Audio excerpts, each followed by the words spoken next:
आम्हा घरी धन शब्दांची चरतने शब्दांचीच शस्त्रे यज्ञ करू. शब्दचे आमच्या जीवांचे जीवन शब्द वाटू धन जनलोकात. तुका म्हणे पहा शब्दचे हा देव शब्दची गौरव पूजा करू. नमस्कार, मी अभय कुमार देशमुख. श्रेष्ठ महाराष्ट्रामध्ये आपलं स्वागत आहे. आज आपण एका अशा परंपरेविषयी जाणून घेणार आहोत जी परंपरा वर्षानुवर्ष अखंडितपणे सुरू आहे आणि ती परंपरा म्हणजे पंढरपूरच्या वारीची. आज आपण याच अनुषंगानं वडगाव स्वामी जयराम स्वामीचं जे वडगाव आहे तिथले मठाधिपती जे आपल्याला या वारकरी संप्रदायाबद्दल माहिती देणार आहेत. श्रेष्ठ महाराष्ट्रामध्ये आपलं स्वागत आहे. नमस्कार. श्रेष्ठ महाराष्ट्राच्या प्रेक्षकांना आज आम्हाला तुमच्याकडून वारकरी संप्रदाय काय आहे, यासोबत वारी परंपरा काय आहे या संदर्भात माहिती हवी आहे आणि ती तुम्ही आम्हाला निश्चितपणे चांगल्या पद्धतीने द्याल. म्हणून सुरुवातीचा प्रश्न असा आहे की वारकरी संप्रदाय काय सांगतो? वारकरी संप्रदाय सर्व जाती धर्मातील एकत्र आणून परमेश्वराची भक्ती करण्याचं फार मोठं साधन आहे. म्हणजे परमपिता पांडुरंग परमात्मा श्री विठ्ठलाची भक्ती करत असताना तुम्ही कधीही बघा, संतांच्या उच्च नीच काही नेने भगवंत तिष्ठे भाव भक्त देखून या दासी पुत्र कन्या विधुराच्या भक्षी. आपण अभंग जर तुकोबा जगद्गुरु तुकाराम महाराजांचा बघितला आपल्या लक्षात येईल की परमपिता पांडुरंग परमात्मा कुठल्याही एका जातीच्या संताविषयी एकत्र आला नाही. पण पांडुरंग परमात्म्याचं वैशिष्ट्यच असं आहे की सर्व लाडक्या भक्तांचा आवडीचं देव म्हणजे परमेश्वर आमचा पांडुरंग परमात्मा. आपल्या भविष्यामध्ये आपली संत परंपरा जर बघितली तर महाराष्ट्राच्या अनेक राज्यामध्ये देशामध्ये पंढरपूरची भक्ती फार श्रेष्ठ आहे. पंढरपूरच्या वारीचं वर्णन करत असताना जगद्गुरु तुकाराम महाराज एका अभंगातून म्हणतात, गात जागा प्रेम मागा विठ्ठला. जर आपल्या जीवनामध्ये प्रेम पाहिजे असेल, आनंद मिळवायचा असेल तर वारकऱ्यांचं एक वैशिष्ट्य आहे साहेब. जी पूर्वीचे वारकरी होते आणि आत्ताच्या वारकऱ्यामध्ये आता फार सुधारणा झालेली आहे. पण पांडुरंगाची भक्ती तितक्याच पद्धतीने चालू आहे. म्हणजे उदाहरणार्थ पूर्वी बैलगाडीतनं लोक पंढरपुरात जात होती, पण आता फॉर्च्युनरवाला स्वतः चालत जातोय. हे वारीचं वैशिष्ट्य आहे. गरीब आणि श्रीमंतेची दरी मिटवणं म्हणजे पंढरपूरची वारी आहे. जीवनामध्ये आपण अनेक काही गोष्टी करत असताना संत परंपरा फार मोठी लाभली महाराष्ट्रामध्ये. म्हणजे आदिनाथ गुरु सकळ सिद्धांचा मच्छिंद्र तयाचा मुख्य शिष्य मच्छिंद्राने बोध गोरक्षाची गेळा गोरक्ष वरला ग्रहणीपती आणि ग्रहणी प्रसादे निवृत्ती दातर ज्ञानदेवा सारच उचविले. म्हणजे परत संत बहिणाबाई एका अभंगात प्रमाण देतात, ज्ञानदेवी रचला पाया उभाले देवालया. हा अभंग जर बहिणाबाईंचा आपण बघितलं तर बहिणाबाईंना उपदेश कोणी केला तर सद्गुरू जयराम श्रीमंत वडगावकर. म्हणजे महाराष्ट्राच्या संत परंपरेमध्ये एका महिला संतांना जगद्गुरु तुकाराम महाराज जिवंतपणे असताना जगद्गुरु तुकाराम महाराजांच्या अभंगावर कीर्तन करण्याचं भाग्य जयराम स्वामींना मिळालं. म्हणजे त्या काळातील ते एकमेव कीर्तनकार होते की ज्यांनी जगद्गुरु तुकाराम महाराजांची कीर्ती महाराष्ट्रभर गायली. ही वारीची परंपरा जी आहे ती केव्हापासून सुरू आहे? हे पंढरपूरची वारी ज्या वेळेला परमपिता पांडुरंग परमात्मा पुंडलिकरायाच्या भक्तीसाठी मुळात परमेश्वर जो आला हो आई वडिलांची सेवा मनोभावी केली. हे खरे उपकार आहेत पुंडलिकरायाचे. पुंडलिकरायांचं आता आपण जर वर्णन बघितलं तर युगे 28 विटीवर उभा नामदेवरायांचं प्रमाण आहे की भगवान परमात्मा कधीपासून उभा आहे? युगे 28. परमेश्वराचं एक वैशिष्ट्य आहे की ज्या वेळेला परमपिता पांडुरंग परमात्मा विठेवर आले त्यावेळेला भगवान शंकरांनी सहकुटुंब सहवारी केली. म्हणजे पहिले वारकरी जनक जर कोण असतील ह्या वारकरी संप्रदायामध्ये तर भगवान शिवजी आहेत. जिथं शिवानी परमेश्वराची उपासना करताना स्वतः ते पंढरपूरमध्ये आले पांडुरंग परमात्मा आणि भगवान शंकर स्वतः आल्यामुळं भगवान शंकरांना आपण कुठं पायात ठेवू शकत नाही. मग परमपिता पांडुरंग परमात्म्याने देवाला मस्तकावर ठेवलं. आज समजा जर पांडुरंगाचा पहिला अभिषेक जर होत असेल तर आपल्या लक्षात येईल की पांडुरंगाच्या मूर्तीच्या वर भगवान शंकराची पिंड आहे. ती मुकुटाच्या आत असल्यामुळे बरेच लोकांना दिसत नाही, पण पांडुरंगाच्या मूर्तीच्या ठिकाणी त्यांनी म्हणजे आमचे पहिले वारकरी जर कोण असतील तर भगवान शिवजी आणि त्यांचं संपूर्ण कुटुंब आहे. म्हणजे वारकऱ्यांचे जे जनक आहेत ते भगवान शिवजी आहेत. बरोबर. ही जी वारी आपली महाराष्ट्रामध्ये जी वारीची परंपरा आहे ते एक तुकोबांची पालखी जाते आणि एक ज्ञानोबांची पालखी जाते. उर्वरित भागातून जे लोकांना माहित नाही मूळतः वारी असे तुम्ही आता त्याच्यावरती बोलणार, माझा तोच प्रश्न आहे पण मी पूर्ण करतो. आपल्याला माहित आहे एवढं ज्ञात, आता आपण त्या प्रवाहात आहात त्यामुळे तुम्हाला त्यातला खोल अभ्यास आहे. पण अनेक जण असं समजतात की वारी म्हणजे देहू आणि आळंदीवरनं जाणाऱ्याच पालख्या. त्यामध्ये जरा तुम्ही प्रकाश टाकला तर बरोबर. साहेब तुम्हाला थोडक्यात आता उदाहरण सांगतो. म्हणजे आपण पत्र मित्र जाणकार मित्र आहात. पंढरपूरची वारी हे फार मोठा एक विषय आहे. जगाच्या पाठीवर एका परमेश्वरासाठी महाराष्ट्रात अशी कुठली वाट नाही की त्या वाटेनं परमेश्वराला भेटण्यासाठी मनुष्य येत आणि आलाला वर्ग आहे ना, हा कुठला असा मोठा भागवत बांधणार नाही. हा सर्वसामान्य कष्टकरी जनतेतला देव आहे. तुम्ही अनेक ठिकाणी बघितलं असेल की अनेक देवताला करोड रुपये दान केलं जातं. इथं दानापेक्षा भक्तीला महत्व मोठं आहे. आणि हा जो वारकरी आहे तो शेतकरी कुटुंबातील आमचा वारकरी आहे. सर्व जाती धर्मातील आहे. तुम्ही कुंभार बघितला, गोरोबा काका कुंभार समाजातले आणि मुळात संतांनी आपली जात काढली आणि एकत्र एकच जातीली वारकरी पंथ.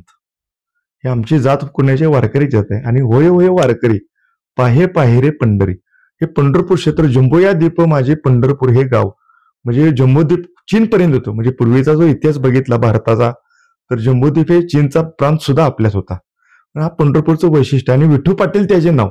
म्हणजे पंढरपूरच्या पांडुरंगाला एक उपाधी नाही, पाटलाची उपाधी आहे. पंढरपूरच्या पांडुरंगाला वैद्याची उपाधी आहे, डॉक्टरची उपाधी आहे. पंढरपूरच्या पांडुरंगाला आई बापाची उपमा आहे. म्हणजे हा आमचा दैवत आहे ना. तुमचा तो प्रश्न बरोबर आहे की पंढरपूरच्या पालखी सोहळे कुणाकुणाचे येतात. माऊली ज्ञानोबारायचा पालखी सोहळा हा हैबत बाबांनी चालू केला. महाराष्ट्राच्या इतिहासामध्ये सातारा जिल्हा हा फार क्रांतिकारकांचा जिल्हा आहे. आणि सांप्रदायिकाची जी क्रांती आहे, म्हणजे ज्ञानोबारायांचा पालखी सोहळा आणि पहिले तुकाराम महाराजांचा पालखी सोहळा हा एकत्र निघत होता. बरोबर. म्हणजे पूर्वी हैबत बाबांनी ज्यावेळी पालखी सोहळा चालू केला त्यावेळेला ज्ञानेश्वर महाराजांच्या पादुका त्यांनी घेतल्याच, पण जगद्गुरु तुकाराम महाराजांचा ज्ञानेश्वर महाराजांचा पालखी सोहळा हा एकत्र होता. आणि माऊली ज्ञानोबारायांच्या समाधीच्या मंदिरातून तो पालखी सोहळा पुढे जात होता. हैबत बाबा हे शिंदे सरकारांच्या घरातील एक राजदरबारी सरदार होते आणि ज्ञानोबारायांची त्यांच्या कृपा झाली. आणि मुळात संत आणि मराठी संत परंपरा फार वेगळी आहे.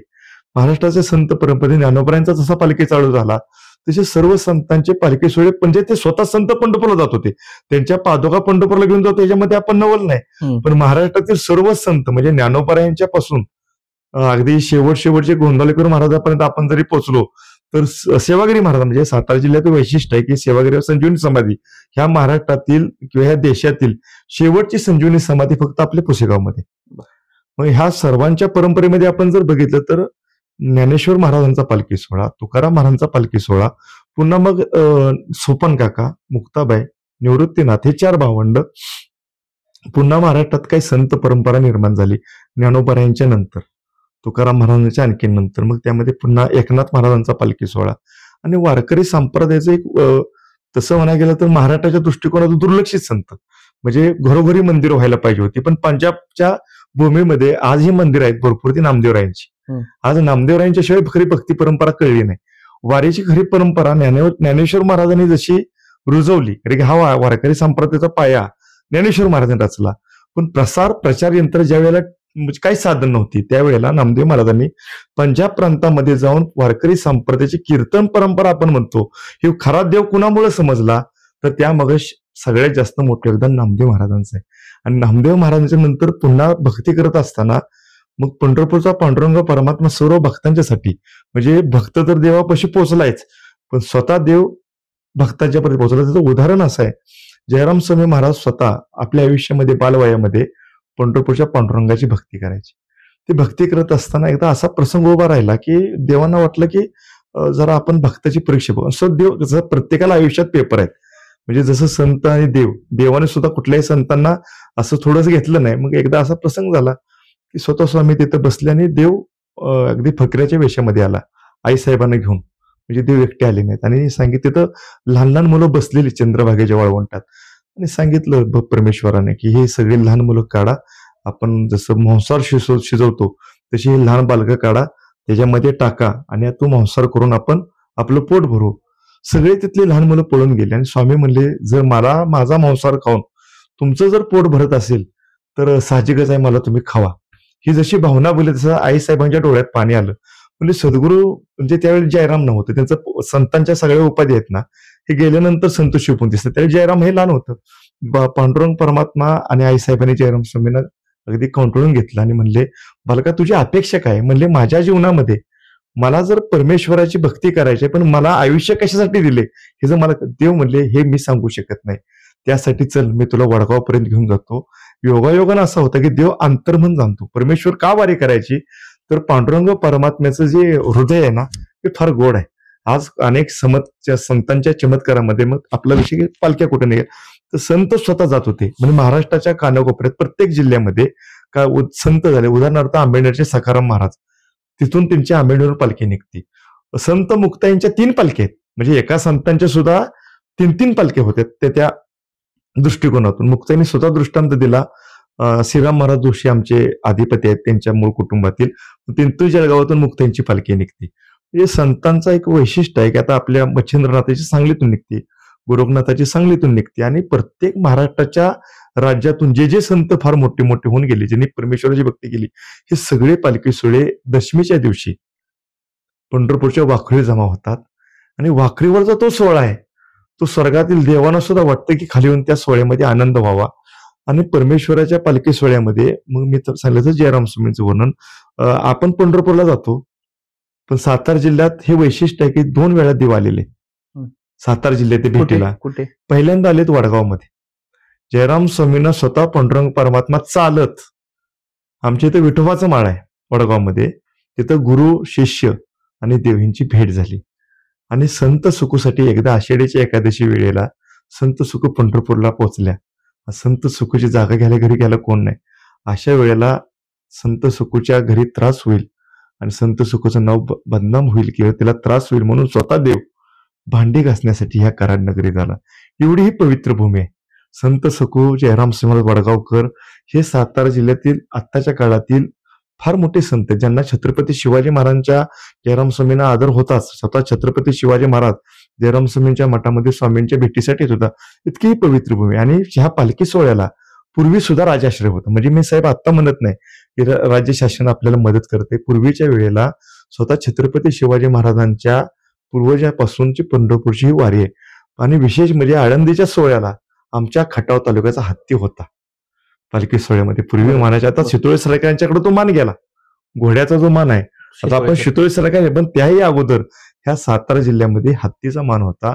आणि पालखी सोहळ्यामध्ये हत्ती गजराज मान सन्मानात माऊलींना घेऊन पंढरपूरला प्रस्थान करत होता. ज्ञानोबा असतील किंवा तुकोबा असतील, यांच्या तत्वज्ञानावरती खूप चर्चा होते. 100% कारण की त्यातून एक तुम्हाला आदर्श जगावं कसं, चांगलं आयुष्य पुढं कसं न्यावं याचं तत्वज्ञान या 2 महान संतांनी दिलंय. त्याच्यावरती तर चर्चा होतेच, पण आपले इतर जे संत आहेत ते तत्वज्ञान पुढं काय झालं त्याचं कारण सांगतो. उदाहरणार्थ आमचं सांगतो. सद्गुरू जयराम स्वामींनी 10 ग्रंथ लिहिले, पण 10 ग्रंथातील एकमेव ओरिजिनल कॉपी फक्त आता तंजावरच्या म्युझियममध्ये. महाराष्ट्राची संस्कृती वाचन संस्कृती.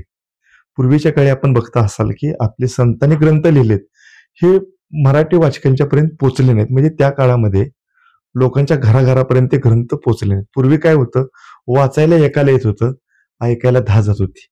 आता वाचायला 10 जणाला येते, पण ऐकायला कोण नाही. अगदी बरोबर आहे. म्हणजे हा पुन्हा एकदा तो विषय येतो, ह्या ज्या सुरू आहेत त्या चाली, रूढी, परंपरा, त्याच्या पुढे जाऊन आपण एक तंत्रज्ञान युगामध्ये वागतोय, पण त्याचा दुष्परिणाम आपल्याला न कळत होतोय. आता बरोबर आहे. म्हणजे मला असं म्हणायचं की जे तत्वज्ञान ऐकण्यासाठी घरोघरीची माणसं एका ठिकाणी जमायची. तुकोबांचे अभंग जर तुकोबा म्हणायला लागले तर आपसुकच सगळी गर्दी त्या ठिकाणी. छत्रपती शिवाजी महाराज एक वैशिष्ट्य आहे की जगद्गुरु तुकाराम महाराजांचं शेवटचं कीर्तन, तेही तुम्हाला सांगतो सातारा जिल्ह्याच्या दृष्टिकोनातून अभिमानाची बाब, की स्वतः जगद्गुरु तुकाराम महाराजांचं शेवटचं कीर्तन पंढरपूरच्या पांडुरंगाच्या मंदिरात ऐकण्याचं जर भाग्य असेल तर सातारा जिल्ह्यातील जयराम सिंह वडगावकर यांना मिळालेलं आहे. मला संत सखूंचा एक उल्लेख आपल्या तोंडी येतोय सारखा. हे तत्वज्ञान संत सखूंनी काय सांगितलंय? तत्वज्ञान त्यांचं भक्ती करत असताना आत्मसमर्पण जो आपला भाव असतो, म्हणजे भगवंताच्या ठिकाणी खरी भक्ती ती आहे की आपल्या देहाचा कामक्रोधाचा विसर पाडून परमेश्वराचं नाव घ्यावं. हल्ली आता उलट आहे. आता लोकांना काय वाटतं, थोडे दिवसात चमत्कार झाले पाहिजेत आणि भक्ती करून लवकर श्रीमंत झालं पाहिजे म्हणून आपण इतरत्र भडकत असतो. पण ह्या जीवाला परमेश्वराची भक्ती का करायची आहे, नाव का घ्यायचं आहे, तर ते पंढरपूरच्या वारीत येत म्हणतो तुम्ही जीवनपणात स्वर्गाचं सुख अनुभवू नका. काय आता गेल्यानंतर स्वर्ग कुठेही माही अजून काही गेलो नाही, काही सांगू शकत नाही. पण जिवंत आहे तोवर जर एखाद्या वारकऱ्याला विचारणार खरंच कुठलं आहे, तर पंढरपूर हे त्रिभुवनाचं सुख आहे. त्रिणी लोकातलं जे सुख मिळणार नाही. जाईन गे माहे तया पंढरपुरा, भेटेनं माहेर आपुल्या. जसं माहेर वासनेला एक समाधान भेटतं. आणि तुकोपर्यंत सुद्धा प्रमाण आहे, कन्या सासुराशी जाई मागे परतीनं पाहिजे. म्हणजे याचा अर्थ पंढरपूरचा पांडुरंगा करणारा जो भक्ती आहे ती फार वेगळी आहे. मी ज्या वेळेला ही वारी काही चॅनेल कडून कव्हर करायला गेलेलो होतो, त्यावेळेला मला एक वेगळा अनुभव असा डोळ्यासमोर यायचा किंवा मी ते जे अनुभवलंय त्या संदर्भात मी आता विचारेन की मी वारी करत असताना ऊन पाहिलं, हो. पाऊस पाहिला, वारा पाहिला, वा. थंड पाहिली. हम्म. बरोबर आहे. म्हणजे पावसाळाच असतो, सगळं पण सगळं पाऊस नसेल तर तो गारवा बोचरा असतो. जसा थंडीत असतो तसा पाऊस पडल्यानंतर ना एक गारवा असतो. म्हणजे बरोबर मी सगळंच पाहिलं. पण देहूपासून ते पंढरपूर पर्यंत जाताना लहान वारकरी असो किंवा वयस्कर वारकरी असो, मग तो पुरुष वारकरी असो किंवा महिला वारकरी असो, या कुठल्याही वारकऱ्यांच्या चेहऱ्यावरती कधी असा थकवा नाही, कधी उदासीनता नाही किंवा मला पुढं झोपायला मिळेल का, जागा मिळेल का किंवा जेवायला मिळेल का, म्हणजे जे बघण्यासाठी फक्त यायचे वारी, त्यांचा तो प्रश्न असू शकेल. पण लहान्या वारकऱ्यापासून ते ज्येष्ठ वारकऱ्यापर्यंत मला हे कधी कोणी बोललंय, विचारलंय किंवा आपसूक ते मागितलंय असं मी पाहिलं नाही. 2 ते 3 वेळा मी ही वारी सुरुवात ते शेवटपर्यंत केलं. नक्की ही ऊर्जा काय आहे आणि आता हे जे वारकरी संप्रदाय नेमका ज्याला माहित आहे, या वारीमध्ये जाणाऱ्या जो येतो त्याच्या घरात वारीचं काय ना काही तर माहित असेल, त्यातून त्याला ती प्रेरणा मिळत असेल, कानावरती बोल येत असतील, ती ताकद काय आहे? म्हणजे तुम्ही मला ते व्यवस्थित का सांगावं? कारण की वारी काही जण टीव्हीवरती बघतात, सोशल मीडियावरती बघतात, पण तुम्ही वारी 30 वर्ष झालं प्रत्यक्ष करताय. अनुभवणं वेगळं आहे. तुम्हाला ह्या गोष्टीला अनुसरून मी बोलतो की पंढरपूरच्या भक्तीचं पहिले असं वैशिष्ट्य आहे, पंढरीच्या लोकांना हे अभिमान, म्हणजे ज्याचा अभिमान गाळला तो वारकरी. पाया पडते जन एकमेका. म्हणजे पंढरपूरच्या वारकऱ्यामध्ये जर लहान मुलानं जरी माळ घातली आणि एखादा मोठा मुलं जरी त्या मुलाच्या पाया पडला तरी अभिमान गाळला. हे पंढरपूरच्या वारीचं वैशिष्ट्य आहे. आता राहिला ऊर्जा देणारा प्रश्न. आपल्या अनुसरून मी आता उदाहरण सांगतो. आमच्या शेजारी वांजुळी गाव आहे, तिथे एक मंगल नावाची आमची 1 महिन्याची म्हणजे पंढरपूरची पायी वारी करणारी एक महिला आहे. तिला अंध आहे, पण तिचा काकडा, हरिपाठ, संप्रदाय ती सगळी ती नित्यनेमाने करते. मला कधी कधी असा प्रश्न पडतो की तिने परमेश्वर बघितला नाही, कसं परमेश्वराचं रूप कसं आहे किंवा काय, पण हे रूप समजून घ्यायचं असेल तर ज्या वेळेला पंढरपूरच्या वाटेला भजनामध्ये आपण बघतो, ती वारकऱ्यांची जी ऊर्जा आहे, 1 वारी केल्यानंतर 1 वर्ष औषध गोळ्या न घेता आपण जीवन जगू शकतो, एवढी ऊर्जा आमचा देव देतो. ऊर्जा देव देतो म्हणजे काय? संतांचं नामस्मरण. पंढरपूरच्या वाटेला वैशिष्ट्य काय आहे?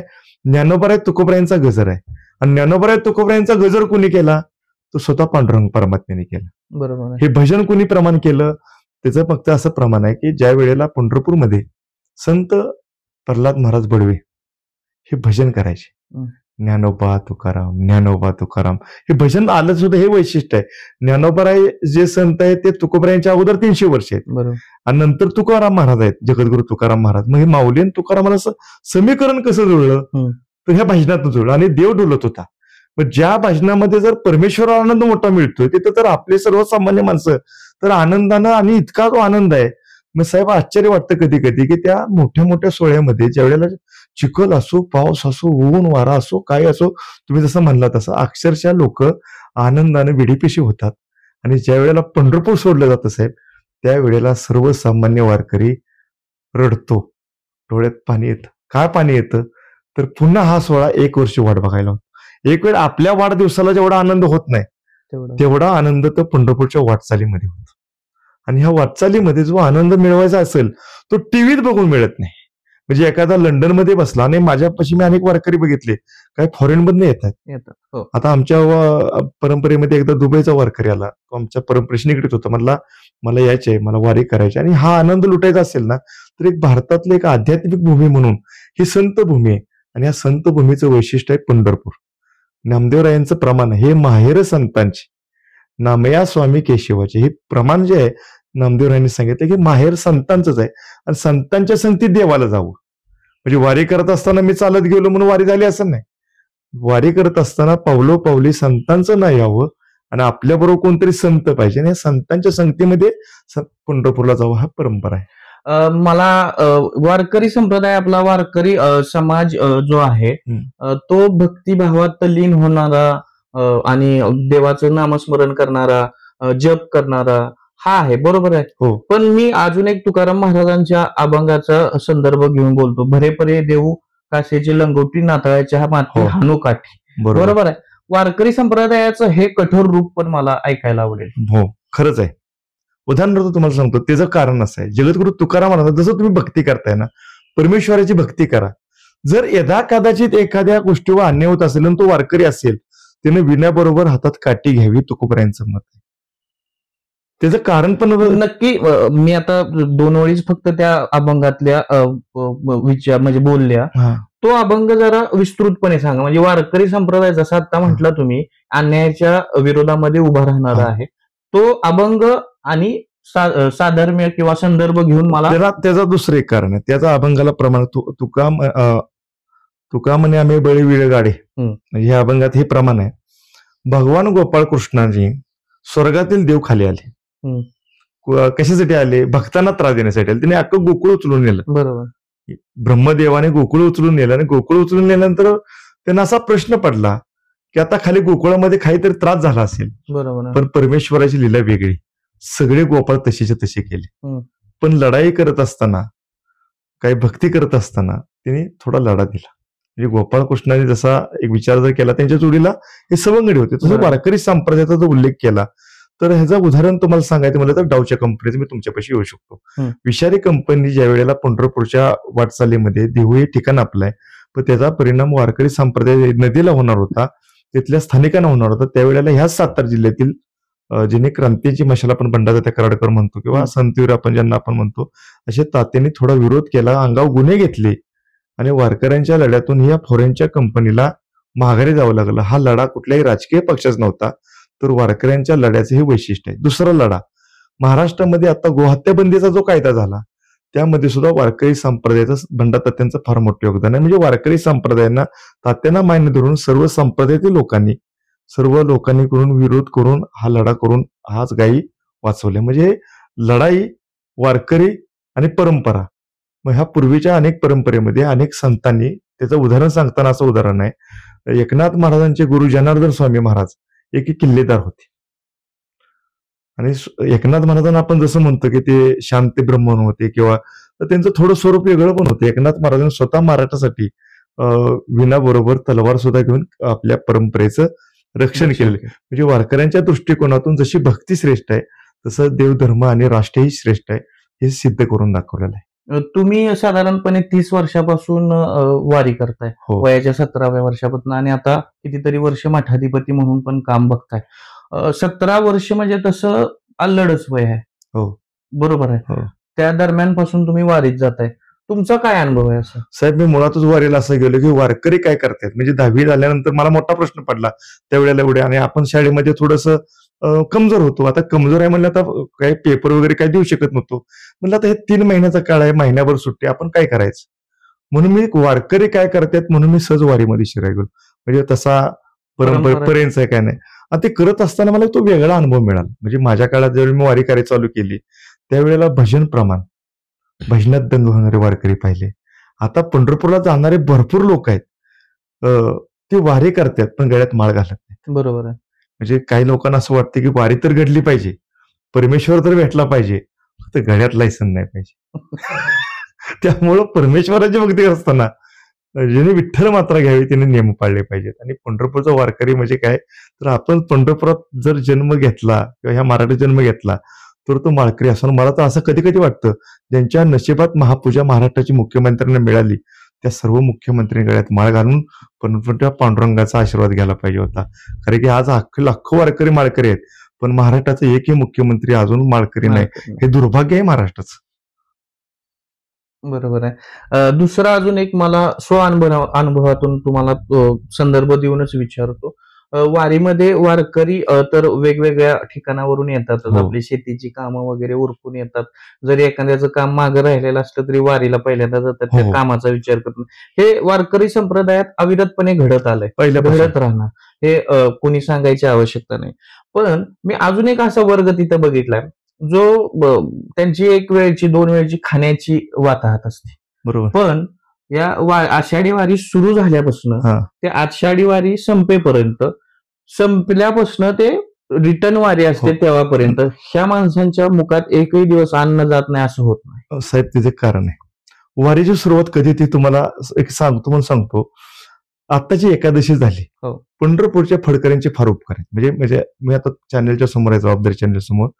हे संत परंपरेचे जेवढे वंशज आहेत ना महाराष्ट्रातील, खऱ्या अर्थानं महाराष्ट्राच्या परंपरा जतन त्यांनी केली. अक्षरशः म्हणजे परंपरा जतन कसं त्यांनी का परंपरा जतन केल्या तर आपली पिढी जात आणि याचा करीनं अभिमान. म्हणजे वारकरी संप्रदायाचा अभिमान आहे आम्हाला की आमच्या परंपरेचा मोठ्या. तुम्ही म्हणला त्या पद्धतीनं सर्वसामान्य जो घटक आहे ते भ्रांत कधी करत नाही, काय खायला भेटतं काय नाही. तुम्हाला एक उदाहरण सांगतो. तुम्ही या गादेगावला, आमच्या परंपरेत सर्व 8च्या 8 गावं आम्हाला प्रसाद देतात. पण तो गादेगावचा प्रसाद हा जरा वेगळा असतो.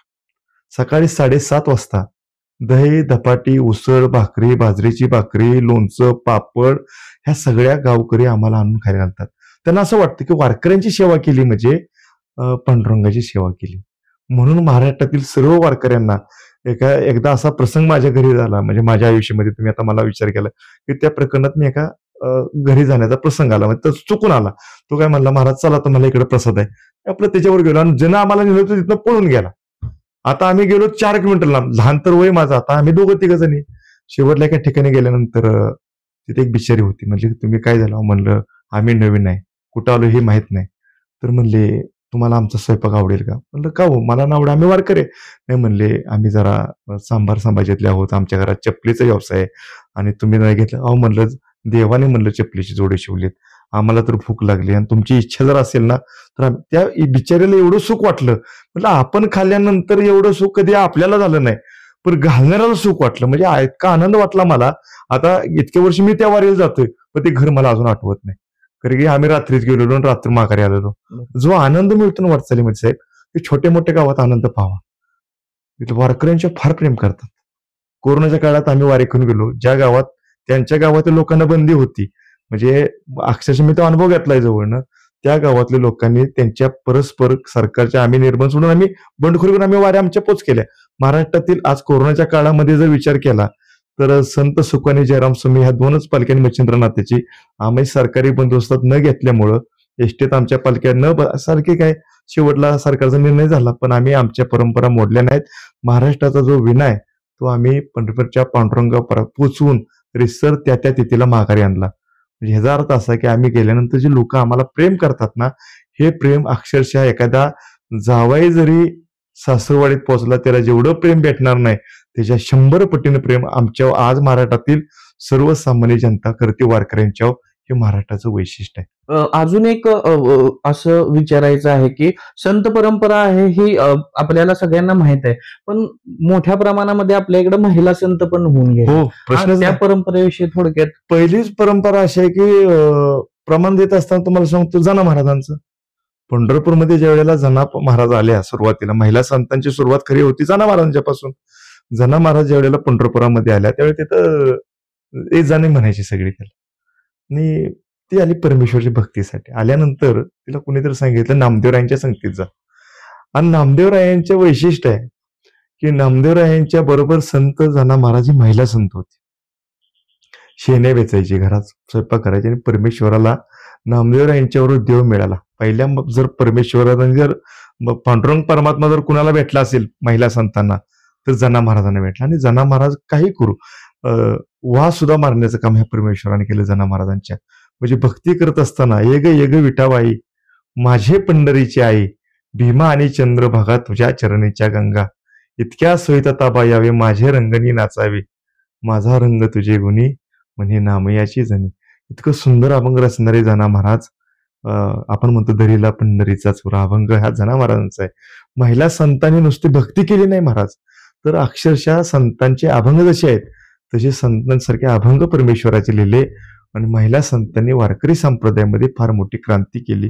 त्यामध्ये संत बहिणाबाई आहेत, जना महाराज आहेत, कानोपात्र आहे. आज कानोपात्रेची समाधी एकमेव महिला संतांची असेल तर परमेश्वराच्या पांडुरंगाच्या मंदिरात आहे. म्हणजे महिला संतांनी सुद्धा महाराष्ट्रामध्ये फार मोठे योगदान आहे, त्यांचं आपण नाकारू शकत नाही. बहिणाबाईंचं जो उदाहरण म्हणलं जर तुम्हाला थोडक्यात सांगतो की कोल्हापूरच्या कीर्तनात जसं बहिणाबाईंना जयराम स्वामींनी तुकाराम महाराजांची कीर्ती सांगितली, तर तुकाराम महाराजांना पुन्हा जयराम स्वामींनी काय त्यावेळी असतील एकमेकाचे प्रेम, संतांचे फार मोठे प्रेम होते. आणि खरं सांगू का, संतांचा आदर्श सर्वच लोकांनी घेण्यासारखा आहे. जयराम स्वामींना माळ घालू शकले असते बहिणाबाईंना, शिष्य केलं असतं, पण स्वामी महाराज म्हणले नाही, तुझी विद्वत्ता फार मोठी आहे, माझ्याही पेक्षा तू विद्वान आहे, तू असं कर, तुला योग्य गुरु देतो. आणि जगद्गुरु तुकाराम महाराजांच्या शिष्य बहिणाबाई आज महाराष्ट्रभर जगद्गुरु तुकाराम महाराजांची जशी गाथा प्रसिद्ध आहे, तुकाराम महाराजांच्या आशीर्वादावर बहिणाबाईंचा गाथा सुद्धा प्रसिद्ध आहे. आणि बहिणाबाईंचा गाथा प्रसिद्ध करून पारायण करण्याचं काम सुद्धा ह्या कराड तालुका वारकरी संघानंच केलं. म्हणजे वारकरी संप्रदाय आणि सातारा जिल्हा हे फिरून फिरून चक्र आपल्या सातारा जिल्ह्यात सापडणार. बरं, मी आता या मुलाखतीच्या शेवटाकडे जाताना आपल्याला एक विनंती करेन. समाजानं आता यापुढं या परंपरेचा काय आदर्श घ्यावा, आणि आदर्श घेत असताना जे काय आता घडतंय, तुम्हाला सुद्धा ते दिसतंय, इतरांना दिसतंय, जसं आम्हाला दिसतंय तसंच मला हे तुम्ही एखाद्या अभंगातून किंवा तुमच्या कीर्तनाच्या पतडीतून मला शेवटाकडे जाताना सांगावं की माणसानं आता यापुढे कसं वागावं, हे तुमच्याकडून अभंग किंवा तुमच्या कीर्तनाच्या पद्धतीमध्ये सांगावं. तुकाराम महाराजांचं एक छोटंसं प्रमाण घेऊन तुम्हाला सांगतो. मन करारे प्रसन्न, सर्व सिद्धीचे कारण. आत्ताचं जीवन हे ताणतणावग्रस्त आहे. विज्ञान युगात क्रांती झाली, पण माणसाचं आयुष्य संपलं. म्हणजे मनुष्य जीवन असून मेल्यासारखं आहे. म्हणजे उदाहरणार्थ माणूस कायम बोधरेशील मध्ये तुम्ही कधी बघा, सगळे श्रीमंतांच्या लोकांना झोपाच्या गोळ्या घ्याव्या लागतात, त्यांना झोप लागत नाही. कष्टकरी माणूस कष्ट करतो, सुखानं जीवन जगतो. म्हणजे हा जीवन जगत असताना आदर्श काय घ्यायचा संतांचा? व्यसनातून लांब गेलं पाहिजे. व्यसन म्हणजे आज दारू. आज दारूमुळं खरं सांगू का, आता मी या चॅनलवर आहे, मी खरं सांगतो, महाराष्ट्राच्या मुख्यमंत्र्यांनी क्षेत्रावरची तर दारू बंद केली पाहिजे. तशी महाराष्ट्रातच बंद केली पाहिजे, पण क्षेत्रावरची का बंद केली पाहिजे? त्या पंढरपूरच्या क्षेत्राला आज तागायत अनेक मुख्यमंत्र्यांनी भेट दिली, पण दारू चालू केली आणि संतांनी दारूचा विरोध केला. हे वैशिष्ट्य. म्हणजे संतांचं प्रमाण बोलणं सोपं आहे, पण आचरणात आणणं फार अवघड आहे. पण संतांचं प्रमाणात आपण जर राहिलो, मन करारे प्रसन्न जसं आहे तसं वृक्षवल्ली आम्हा सोयरे. संतांनी काय शिकवून नाही दिले आपल्याला? संतांनी आपल्याला जीवन जगत असताना मन करारे प्रसन्न दिलं, तसं वृक्षवल्ली आम्हा सोयरे. संतांनी असं संतांच्या पायी हा माझा विश्वास. म्हणजे सर्व संतांशी निगडीत. आणि जीवन जगत असताना संतांच्या शिवाय जीवन अपुरं आहे. जसं अन्नाची गरज आपल्या देहाला आहे, तशी आपल्या मनाला जर जीवन चांगलं जगायचं असेल तर संतांच्या शिवाय आपलं जीवन पूर्ण होऊ शकत नाही. आणि संतांच्या संगतीमध्ये जीवन पूर्ण करणं म्हणजे काय? तर विठोबाचं नाम. नक्कीच आम्हाला तुमच्याकडून वारकरी संप्रदाय आणि वारी याबद्दल सविस्तर अशी माहिती मिळाली. वारीसाठी आपणास शुभेच्छा. श्रेष्ठ महाराष्ट्रामध्ये इथेच थांबूया. पुढच्या भागामध्ये अशाच एका नवीन विषयावरती आपण भेटूयात. नमस्कार. रामकृष्ण.